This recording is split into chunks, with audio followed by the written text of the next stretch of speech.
10 শ্রেণীর মানুষ এমন রয়েছে যাদের কুরবানি আল্লাহ পাক রব্বুল আলামিন কবুল করেন না। তার মধ্যে 1 নম্বর ব্যক্তি হলো মান যাবাহাল উদহিয়াহ মিন মালিন হারামিন, যে ব্যক্তি অবৈধ টাকা দিয়ে, হারাম টাকা দিয়ে পশু জবাই করে। যে ব্যক্তি হারাম টাকা দিয়ে পশু জবাই করে, কুরবানি করে, সে লক্ষ কোটি টাকা দিয়ে পশু ক্রয় করে জবাই করলেও আল্লাহ পাক রব্বুল আলামিন সেটা কবুল করেন না, গ্রহণ করেন না। তার কারণ হলো ইবাদত কবুল হওয়ার অন্যতম একটি শর্ত হলো হালাল এবং পবিত্র খাদ্য গ্রহণ করা। এজন্য আল্লাহ রাব্বুল আলামিন যুগে যুগে যত নবী এবং রাসূল আগমন করেছেন, সমস্ত নবী এবং রাসূলদেরকে আল্লাহ রাব্বুল আলামিন নির্দেশ দিয়েছেন, কুলু মিনাত তাইয়্যিবাতি ওয়া আমালু সালিহান। আল্লাহ রাব্বুল আলামিন বলছেন, হে রাসূলগণ, কুলু মিনাত তাইয়্যিবাত, পবিত্র খাদ্য গ্রহণ করো, ওয়া আমালু সালিহা, এবং নেক আমল করো। দেখেন আল্লাহ পাক রব্বুল আলামিন প্রথমে নেক আমলের কথা বলেননি, প্রথমে হালাল এবং পবিত্র খাদ্য গ্রহণ করার কথা বলেছেন। তাহলে কোনো ব্যক্তি যদি অবৈধ টাকা দিয়ে, হারাম টাকা দিয়ে যদি কোনো পশু জবাই করে, সেটা আল্লাহ পাক রব্বুল আলামিন কবুল করবেন না। রাসূলুল্লাহ সাল্লাল্লাহু আলাইহি ওয়াসাল্লাম বলেছেন, ইন্নাল্লাহা তাইয়্যিব লা ইয়াকবালু ইল্লা তাইয়্যিবা। আল্লাহ পাক রব্বুল আলামিন পবিত্র, পবিত্র জিনিস ছাড়া, হালাল জিনিস ছাড়া আল্লাহ পাক রব্বুল আলামিন গ্রহণ করেন না। আরেকটা হাদিসের মধ্যে আসছে, নবীজি সাল্লাল্লাহু আলাইহি ওয়াসাল্লাম বলেছেন, আল্লাহ রাব্বুল আলামিন নিজেই হাদিসটি বর্ণনা করেছেন। তার মানে হলো হাদিসটি হাদিসে কুদসি। আল্লাহ রাব্বুল আলামিন বলছেন, রাজুলুন আশআতা আগবার ইয়ামুদ্দু ইয়াদাইহি ইলাস সামা ফায়াকুলু ইয়া রাব্বি ইয়া রাব্বি ওয়া মাত'আমুহু হারামুন ওয়া মাশরাবুহু হারামুন ওয়া গুযিয়া বিল হারামি ফাআন্না ইউস্তাজাবু লাহু। আল্লাহ রাব্বুল আলামিন বলছেন, এক ব্যক্তি সফরে বের হয়েছে, আর আমরা জানি 3 শ্রেণীর মানুষ, তারা যদি আল্লাহ রাব্বুল আলামিনের কাছে হাত উঠায়, আল্লাহ রাব্বুল আলামিন সঙ্গে সঙ্গে তাদের দোয়াটা কবুল করে নেন। তার মধ্যে 1 নম্বর হলো দাওয়াতুল মুসাফির। মুসাফির যেই দোয়াটা আল্লাহ রাব্বুল আলামিনের কাছে কয়, সঙ্গে সঙ্গে সেই দোয়াটা কবুল করে নেন কে? প্রিয় ভাইয়েরা আমার, আল্লাহ রাব্বুল আলামিন এই হাদিসের মধ্যে বলছেন, এই মুসাফির ব্যক্তি সে সফরে বের হয়ে আল্লাহ রাব্বুল আলামিনের কাছে 2 হাতটা উঠিয়ে দিয়ে আল্লাহ রাব্বুল আলামিনকে বলছে, আয় আল্লাহ, আমার অমুক আশা পূরণ করেন, তমুক আশা পূরণ করেন, আমার গুনাহ মাফ করে দেন, আমার আত্মীয় স্বজনের গুনাহ মাফ করে দেন, অমুক হাজাত পূরণ করে দেন। এইভাবে দোয়া করছে। আল্লাহ রাব্বুল আলামিন আশ্চর্যান্বিত হয়ে বলছেন, কেমনে আমি আল্লাহ রাব্বুল আলামিন তার দোয়া কবুল করব? ওয়া মাশরাবুহু হারামুন ওয়া গুযিয়া বিল হারামি। সে যে পরিধান করেছে সেটাও হারাম, সে যে কাপড় পরিধান করেছে সেটাও হারাম, সে যে খাদ্য গ্রহণ করে, সে যে পানীয় গ্রহণ করে সেটাও হারাম, সব কিছু হারামের মাধ্যমে তার চলছে। ফাআন্না ইউস্তাজাবু লাহু। এরপরেও আমি আল্লাহ রাব্বুল আলামিন তার দোয়াটা কেমনে কবুল করতে পারি? তার মানে হলো, কোনো ব্যক্তি যদি হারাম টাকা দিয়ে কোনো পশু জবাই করে, তাহলে সে লক্ষ কোটি টাকা খরচ করে পশু জবাই করলেও আল্লাহ রাব্বুল আলামিন সেটা কবুল করবেন না।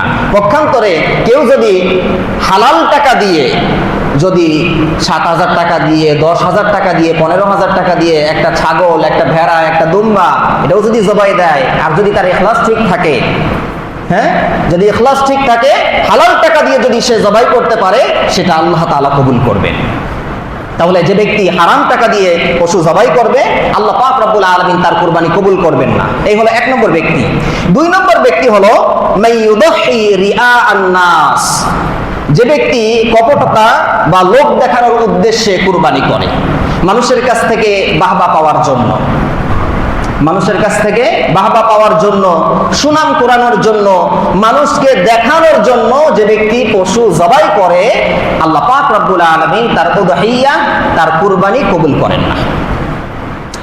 তার কারণ হলো আল্লাহ রাব্বুল আলামিন পবিত্র কুরআনুল কারীমের সূরাতুল কাউসারের 2 নম্বর আয়াতে কারীমার মধ্যে বলছেন, নবী হে, আমি আল্লাহ রাব্বুল আলামিন আপনাকে কাউসার দান করেছি, সুতরাং আপনি আল্লাহ রাব্বুল আলামিনের সন্তুষ্টির জন্য সালাত কায়েম করেন এবং আল্লাহর সন্তুষ্টির জন্য নহর করেন, কুরবানি করেন। কুরবানি হবে কেবলমাত্র আল্লাহর জন্য। কার জন্য হবে? আল্লাহর জন্য। এখন আল্লাহকে বাদ দিয়ে যদি গায়রুল্লাহর মনোরঞ্জনের জন্য গায়রুল্লাহ থেকে বাহবা পাওয়ার জন্য যদি কেউ কুরবানি করে তাহলে সেটা আল্লাহ তাআলা কবুল করেন না। আবার বিশ্বনবী মুহাম্মদ সাল্লাল্লাহু আলাইহি ওয়াসাল্লাম বলেছেন, ইন্না আখওয়াফা মা আখাফু আলা উম্মতি আশ-শিরকুল আসগরু।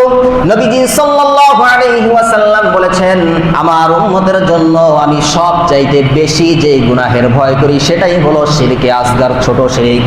সাহাবায়ে কেরাম জিজ্ঞাসা করলেন, ওমা শিরকুল আসগরু ইয়া রাসূলুল্লাহ, ছোট শিরক আবার কোন শিরক?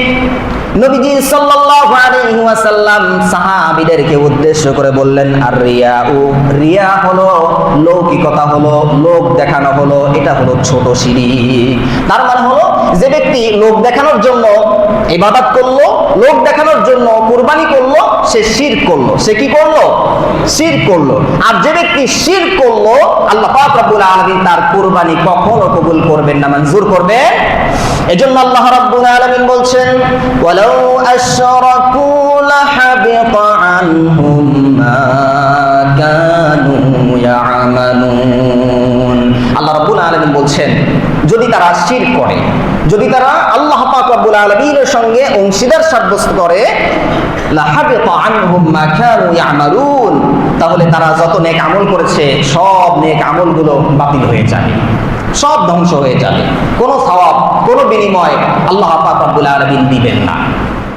এজন্য রিয়া, লৌকিকতা, লোক দেখানো, মানুষের কাছ থেকে বাহবা চাওয়া, মানুষের কাছ থেকে মানুষের মনোরঞ্জন চাওয়া, এটা হলো শিরক। এই ধরনের শিরক থেকে বাঁচতে হবে। এক হাদিসের মধ্যে আসছে, নবীজি সাল্লাল্লাহু আলাইহি ওয়াসাল্লাম বলছেন, কিয়ামতের দিন যারা লোক দেখানো ইবাদত করে, লোক দেখানোর জন্য যারা কুরবানি করে, নবীজি সাল্লাল্লাহু আলাইহি ওয়াসাল্লাম বলছেন, কিয়ামতের দিন তাদেরকে বলবেন, ইযহাবু ইলাল্লাযীনা কুনতুম তুরাউনা ফিদ দুনিয়া, যাদেরকে দেখিয়ে দেখিয়ে তোমরা কুরবানি করতে, যাদেরকে দেখিয়ে দেখিয়ে তোমরা ইবাদত বন্দেগী করতে, আজকে তোমরা তাদের কাছে যাও। তানজুরু হাল তাজিদুনা ইনদাহুম জাযাআ, দেখো তাদের কাছে গিয়ে দেখো তাদের কাছে কোনো জাযা পাওয়া যায় কিনা, কোনো প্রতিদান পাওয়া যায় কিনা, কোনো সওয়াব মিলে কিনা। কোনো প্রতিদান, কোনো জাযা, কোনো সওয়াব সেদিন আল্লাহ ছাড়া গায়রুল্লাহর কাছ থেকে পাওয়া সম্ভব। এজন্য কুরবানি করতে হবে কেবলমাত্র আল্লাহ পাক রব্বুল আলামিনের সন্তুষ্টির জন্য। তাহলে যারা আল্লাহ ছাড়া গায়রুল্লাহকে দেখানোর জন্য, লোক দেখানোর জন্য পশু জবাই করবে, আল্লাহ পাক রব্বুল আলামিন তাদের কুরবানি কবুল করবেন না। 2 নম্বর ব্যক্তি। 3 নম্বর হলো মাইয়ুদাহি লিগাইরিল্লাহ, যে ব্যক্তি গায়রুল্লাহর নামে পশু জবাই করে, যে ব্যক্তি গায়রুল্লাহর নামে পশু জবাই করে, যে ব্যক্তি গায়রুল্লাহর নামে পশু উৎসর্গ করে, আল্লাহ পাক রব্বুল আলামিন তার কুরবানি, তার উদহিয়াকেও কবুল করেন না। কুরআনুল কারীমে আল্লাহ পাক রব্বুল আলামিন বলছেন, ওয়ালা তাকুলু মিম্মা লাম ইউযকার ইসমুল্লাহি আলাইহি, আল্লাহ রব্বুল আলামিন বলছেন যে পশু জবাইকালে আল্লাহর নাম স্মরণ করা হয়নি সেই পশুর গোশত তোমরা ভক্ষণ করবে না। ওয়া ইন্নাহু লাফিসক, এটা ফাসিকি, এটা ফিসকি, এটা হারাম, এটা গ্রহণ করা জায়েজ নাই মুমিন বান্দাদের জন্য। সুতরাং যেই পশুতে আল্লাহর নাম নেওয়া হয়নি, যেই পশু জবাইকালে আল্লাহর নাম স্মরণ করা হয়নি, যেই পশু গায়রুল্লাহর নামে জবাই করা হয়েছে, যেই পশু গায়রুল্লাহর নামে উৎসর্গ করা হয়েছে, সেই পশুটা এটা গ্রহণ হবে না, সেই পশুর গোশত খাওয়া জায়েজ হবে না, এটা খাওয়া হারাম। এবং ওই যে ব্যক্তি আপনার গায়রুল্লাহর নামে পশু উৎসর্গ করবে, পশু জবাই করবে, সে তার পশুটা, তার কুরবানিটা আল্লাহ পাক রব্বুল আলামিন কবুল করবেন না। সহিহ মুসলিমের মধ্যে আসছে, রাসূলুল্লাহ সাল্লাল্লাহু আলাইহি ওয়াসাল্লাম বলেছেন, লাআনাল্লাহু মান যাবাহা লিগাইরিল্লাহ, যে ব্যক্তি গায়রুল্লাহর নামে পশু জবাই করে, যে ব্যক্তি গায়রুল্লাহর নামে পশু উৎসর্গ করে, রাসূলুল্লাহ বলেন লাআনাল্লাহ, স্বয়ং আল্লাহ রাব্বুল আলামিন তার উপর লানাত করেন, অভিসম্পাত করেন, বলেন নাউযুবিল্লাহ। আমাদের সমাজের মধ্যে অনেকে আছে, আমাদের সমাজে অনেকে আছে, তারা মাজারের নামে, পীরের নামে, অমুকের নামে, তমুকের নামে তারা এই অংশ নির্ধারণ করে, অংশ নির্ধারণ করে যে ওই ল্যাংটা বাবার নামে, ওই খাজা বাবার নামে এই পশুর 1/7 তো এইভাবে আপনার নির্ধারণ করে, মাজারের নামে নির্ধারণ করে। আবার বলে যে ভূতের হাত থেকে যদি বাঁচতে পারি তাহলে একটা মুরগি দেব, ভূতের হাত থেকে যদি বাঁচতে পারি তাহলে একটা মুরগি দিব, অমুক পীরের নামে দিব, অমুক মাজারে দিব, তমুক মাজারে দিব। তো এইভাবে যারা গায়রুল্লাহর নামে মান্যত করে, যারা গায়রুল্লাহর নামে পশু জবাই করে তারা কেমন যেন শিরক করলো। রাসূলুল্লাহ সাল্লাল্লাহু আলাইহি ওয়াসাল্লাম বলেছেন তারা শিরক করে এবং আল্লাহ পাক রব্বুল আলামিন তাদের উপর লানত করেন, অভিসম্পাত করেন। ওয়া মান ইয়ালআনিল্লাহ ফালান তাজিদ লাহু নাসীরা। আর আল্লাহ পাক রব্বুল আলামিন যার উপর লানত করেন, অভিসম্পাত করেন, দুনিয়া এবং আখিরাতে তাদের কোনো সাহায্যকারী নাই। তো এই হলো 3 নম্বর ব্যক্তি। 4 নম্বর ব্যক্তি হলো মাইয়ুদাহি উদহিয়াতান মাঈবাতান, যে ব্যক্তি ত্রুটিযুক্ত পশু জবাই করে। যে ব্যক্তি ত্রুটিযুক্ত পশু জবাই করে তার কুরবানিটাও আল্লাহ পাক রব্বুল আলামিন কবুল করেন না। কারণ আল্লাহর হাবিব সাল্লাল্লাহু আলাইহি ওয়াসাল্লাম বলেছেন লা তাযবাহু শাইআন ফিল আদাহি ইল্লা সাওয়িয়া। আল্লাহর হাবিব সাল্লাল্লাহু আলাইহি ওয়াসাল্লাম বলেছেন তোমরা ত্রুটিমুক্ত পশু ব্যতীত জবাই করবে না। তাহলে যে ব্যক্তি ত্রুটিযুক্ত পশু জবাই করবে তার কুরবানি আল্লাহ তাআলা কবুল করবেন না। এখন ত্রুটিযুক্ত বলতে কি বোঝায়? এটা আবার সুনানে আবি দাউদের 802 নম্বর হাদিসের মধ্যে আসছে। রাসূলুল্লাহ সাল্লাল্লাহু আলাইহি ওয়াসাল্লাম বলেছেন আরবাউন লা তুজজিউ ফিল আদাহি। রাসূলুল্লাহ সাল্লাল্লাহু আলাইহি ওয়াসাল্লাম বলেন 4টি পশু কুরবানিতে যদি জবাই করে তাহলে এটা যথেষ্ট হবে না, এটা জায়েজ হবে না। তার মধ্যে 1 নম্বর নবীজি সাল্লাল্লাহু আলাইহি ওয়াসাল্লাম বলেছেন আল আওরা আল বাইয়িন আওরুহা, এমন কানা যার কানা নিয়ে স্পষ্ট, কানার কানা। তো যেই পশু কানা অন্ধ সেই পশু দিয়ে যদি জবাই করে তাহলে ওই পশু জবাই করলে এটা সহি হবে না। 2 নম্বরে নবীজি বলেছেন আল মারিয়াদাতু আল বাইয়িনু মারদুহা, এমন অসুস্থ যার অসুস্থতা স্পষ্ট, এমন ভাবে পড়ছে আর উঠতে পারে না। তো এত অসুস্থ যে তার অসুস্থতা স্পষ্ট এমন পশু দিয়ে যদি কুরবানি করে কুরবানি সহি হবে না। 3 নম্বরে আল আরজা ওয়াল বাইয়িন দুলউহা, 3 নম্বরে নবীজি বলেছেন এমন খোরা যে তার খোরামি স্পষ্ট, অর্থাৎ সে তার নিজ স্থান থেকে খাদ্যের স্থান পর্যন্ত হেঁটে যেতে পারে না, এমন খোরা, এমন ল্যাংড়া। এই পশু দিয়ে যদি পশু জবাই করে কুরবানি করে তাহলে আল্লাহ পাক রব্বুল আলামিন এটা কবুল করবেন না। 3 নম্বর। 4 নম্বর হলো আল আজফা আল্লাতী লা তুনকি, এমন দুর্বল জীর্ণ শীর্ণ পশু লা তুনকি, যার হাড়ের মধ্যে কোনো মজ্জা নাই, মগজ নাই, মজ্জা নাই। তো এমন পশু দিয়ে যদি কুরবানি করে তাহলে সেই কুরবানিও আল্লাহ পাক রব্বুল আলামিন কবুল করবেন না। এই হলো 4 নম্বর ব্যক্তি। 5 নম্বর ব্যক্তি হলো মাইয়ুদাহি ক্বাবলা সালাতিল ঈদ, যে ব্যক্তি ঈদের সালাতের পূর্বে পশু জবাই করে। যে ব্যক্তি ঈদের সালাতের পূর্বে পশু জবাই করে তার কুরবানিটাও আল্লাহ রাব্বুল আলামিন কবুল করেন না। এজন্য বিশ্বনবী মুহাম্মদ সাল্লাল্লাহু আলাইহি ওয়াসাল্লাম বলেছেন মান যাবাহা ক্বাবলা সালাতি ফাইন্নামা ইয়াযবাহু লিনাফসিহি, যে ব্যক্তি সালাতের পূর্বে পশু জবাই করলো সে তো আল্লাহর জন্য করলো না বরং নিজের জন্য করলো। ওয়া মান যাবাহা বা'দা সালাতি ফাকাদ তাম্মা নুসুকাহু, আর যে ব্যক্তি ঈদের সালাতের পরে পশু জবাই করলো ফাকাদ তাম্মা নুসুকাহু, সে ব্যক্তি কুরবানি পূর্ণ করলো। ওয়া আসাবা সুন্নাতাল মুসলিমিন, এবং মুসলমানদের সুন্নাতটা সে অর্জন করলো, মুসলমানদের সুন্নাহ রীতিনীতি অনুযায়ী সে পশুটা জবাই করলো। অন্য একটা riwayat-এর মধ্যে আসছে বিশ্বনবী মুহাম্মদ সাল্লাল্লাহু আলাইহি ওয়াসাল্লাম বলেছেন মান যাবাহা ক্বাবলা সালাতি ফালইয়াযবাহ মাকানাহা শাতান উখরা, যে ব্যক্তি সালাতের পূর্বে পশু জবাই করলো, ঈদের নামাজের পূর্বে যে ব্যক্তি পশু জবাই করলো ফালইয়াযবাহ মাকানাহা শাতান উখরা, সে যেন এই পশুর পরিবর্তে আরেকটা পশু জবাই করে নেয়। তার মানে হলো সালাতের পূর্বে কোনো ব্যক্তি যদি পশু জবাই করে তাহলে তার এটা কুরবানি হিসেবে গণ্য হবে না। এটা কেমন যেন সে নিজের জন্য পশু জবাই করেছে, মেহমান আসবে রান্না করতে হবে সেই জন্য কেমন যেন সে এটা করে নিয়েছে। সুতরাং ঈদের সালাতের পূর্বে কোনো ব্যক্তি যদি পশু জবাই করে আল্লাহ পাক রব্বুল আলামিন সেটা কুরবানি হিসেবে কবুল করবেন না। এই হলো 5 নম্বর ব্যক্তি।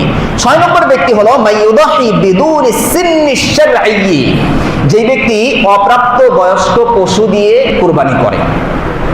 যে ব্যক্তি অপ্রাপ্ত বয়স্ক পশু দিয়ে কুরবানি করে তার কুরবানিটাও আল্লাহ রাব্বুল আলামিন কবুল করেন না।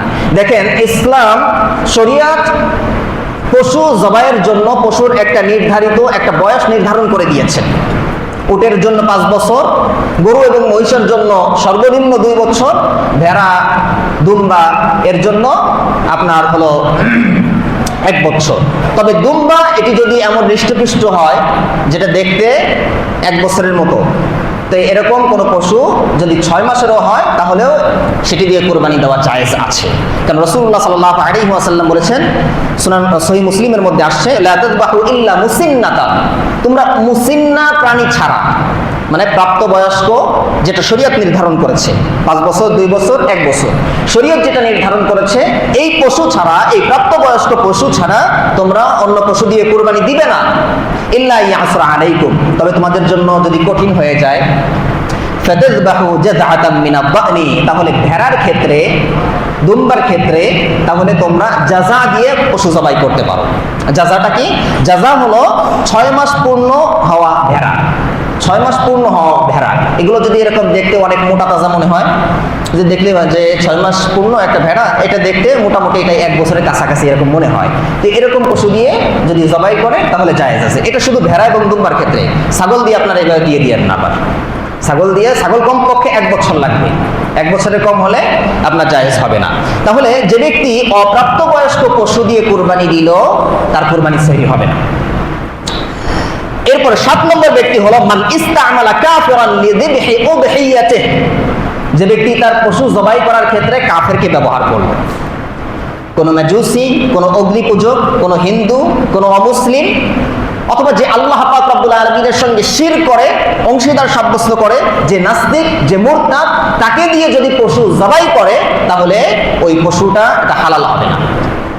কোরআনুল কারীমে আল্লাহ পাক রব্বুল আলামিন বলছেন, ওয়ালা তাকুলু মিম্মা লাম ইউযকার ইসমুল্লাহি আলাইহি, যে পশুর জবাইকালে আল্লাহ পাক রব্বুল আলামিনের নাম স্মরণ করা হয়নি, সেই পশুর গোশত তোমরা ভক্ষণ করবে না।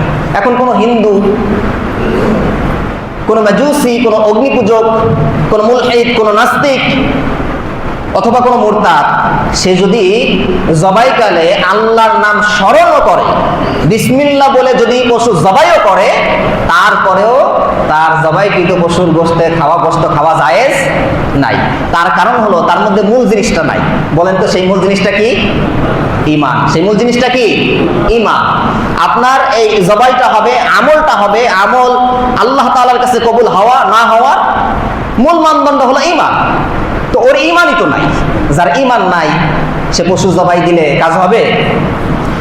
8 নম্বর ব্যক্তি হলো মান কাররাবা কুরবানান মিন গায়রিল আনআম আল্লাতী শারাআহা আল্লাহ, আল্লাহ পাক রব্বুল আলামিন যেই পশু নির্ধারণ করে দিয়েছেন, সেই পশু ব্যতীত ভিন্ন পশু দিয়ে যে ব্যক্তি কুরবানি করে, তার কুরবানিও আল্লাহ তাআলা কবুল করেন না।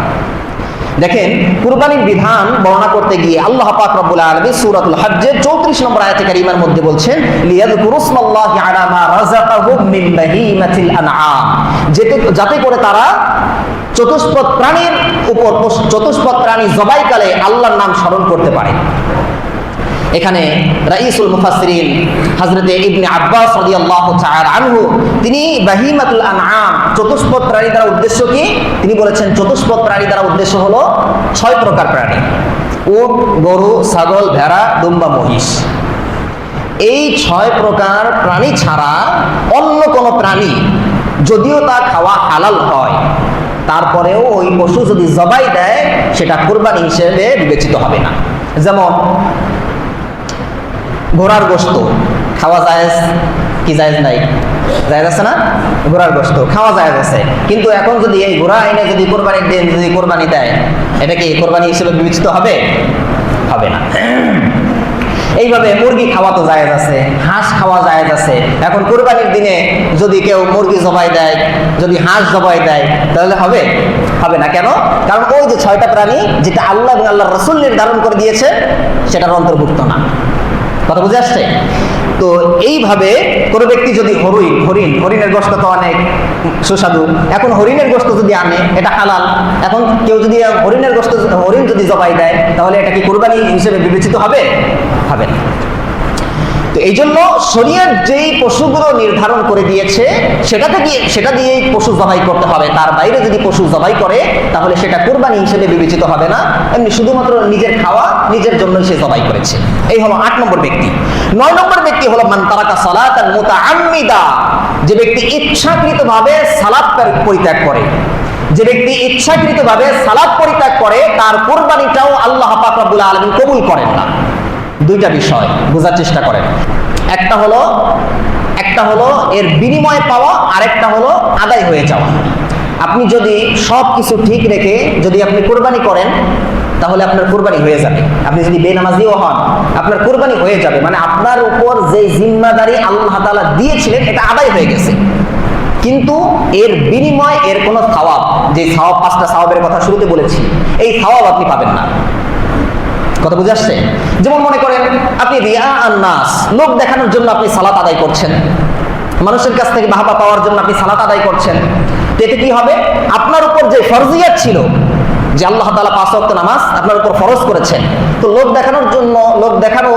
দেখানোর জন্য মানুষের কাছ থেকে বাহবা পাওয়ার জন্য আপনি সালাত আদায় করেছেন। তো কি হবে? আপনার ফরজিয়াতটা আদায় হয়ে গিয়েছে, আপনার জিম্মাদারি পালন হয়ে গিয়েছে, কিন্তু সালাত আদায় করলে যে সওয়াব হবে, যে প্রতিদান আল্লাহর পক্ষ থেকে পাবেন, সেটা আপনি পাবেন না, কারণ লোক দেখানোর জন্য আপনি করেছেন।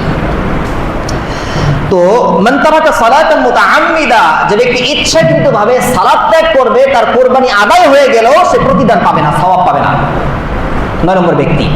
10 নম্বর হলো মাইয়ুশরিক বিরাব্বিহিল কারীম, যে ব্যক্তি আল্লাহর সঙ্গে শিরক করে, যে ব্যক্তি আল্লাহর সঙ্গে শিরক করে, অংশীদার সাব্যস্ত করে, আল্লাহ পাক রব্বুল আলামিন তার কুরবানিটা কবুল করেন না। কোরআনুল কারীমে আল্লাহ পাক রব্বুল আলামিন বলছেন, ওয়ালাউ আশরাকু লাহাবিতা আনহুম মা কানু ইয়ামালুন। আল্লাহ রব্বুল আলামিন বলছেন, তারা যদি আল্লাহর সঙ্গে শিরক করে, লাহাবিতা আনহুম মা কানু ইয়ামালুন, তাহলে তারা যত নেক আমল করেছে সব নেক আমলগুলো বরবাদ হয়ে যাবে।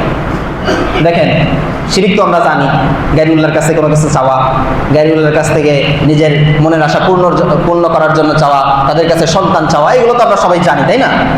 এছাড়া আধুনিক যে শিরক আছে, তার মধ্যে একটা শিরক হলো ব্যক্তি বা দেশকে ধর্মের চেয়ে গুরুত্ব দেওয়া। ব্যক্তি বা দেশকে ধর্মের চাইতে বেশি গুরুত্ব দেওয়া, এটাও শিরক। যেটা জাতীয়তাবাদ, যারা জাতীয়তাবাদে বিশ্বাস করে, অর্থাৎ ইসলামের চাইতে দেশকে, জাতিকে শ্রেষ্ঠ মনে করে, তো যারা এটা মনে করে তারাও শিরকি করে। আর যারা শিরকি করে তাদের কুরবানি আল্লাহ তাআলা কবুল করেন না। তার মানে যারা জাতীয়তাবাদী বিশ্বাসী, তাদের কুরবানি আল্লাহ তাআলা কবুল করেন না, সহজ কথা। 2 নম্বর, যে ব্যক্তি মানব রচিত আইনকে উত্তম মনে করে, আল্লাহর আইন, আল্লাহর বিধান এটা সর্বশ্রেষ্ঠ। এখন যে ব্যক্তি আল্লাহর আইন ব্যতীত মানব রচিত আইনকে যারা উত্তম মনে করে, শ্রেষ্ঠ মনে করে, তাদের কুরবানিও তারা শিরকি করে, আর শিরকি যারা করে তাদের কুরবানি আল্লাহ তাআলা কবুল করেন। 3 নম্বর, যারা গণতন্ত্রকে আল্লাহর শাসনের বিকল্প হিসেবে মানে, যারা গণতন্ত্র, সমাজতন্ত্র, রাজতন্ত্র, মানব রচিত যত আইন আছে, এইগুলোকে যারা আল্লাহর আইনের, আল্লাহর শাসনের বিকল্প পন্থা হিসেবে যারা গ্রহণ করে, যারা মানে, তারাও শিরক করে। আর যারা শিরক করে তাদের কুরবানি আল্লাহ তাআলা কবুল করে। কথা বুঝে আসছে? এরপরে 4 নম্বর, যারা মানব রচিত আইন প্রতিষ্ঠা করার জন্য রাজনীতি করে, যারা মানব রচিত আইন প্রতিষ্ঠার জন্য রাজনীতি করে, তাদের কুরবানি, তারা শিরক করে। আর যারা শিরক করে তাদের কুরবানি আল্লাহ তাআলা কবুল করেন। কথা কি বুঝে আসছে? হ্যাঁ, আপনার কুরবানি আদায় হয়ে যাবে, অর্থাৎ আপনার উপর যে জিম্মাদারি ছিল ওটা হয়ে যাবে, কিন্তু যে 5টা পুরস্কারের কথা বলেছি সেই পুরস্কার আপনি লাভ করবেন না। এই জন্য কুরবানি করতে হবে কেবলমাত্র, শুধুমাত্র আল্লাহ পাক রব্বুল আলামিনের জন্য, গায়রুল্লাহর জন্য পশু জবাই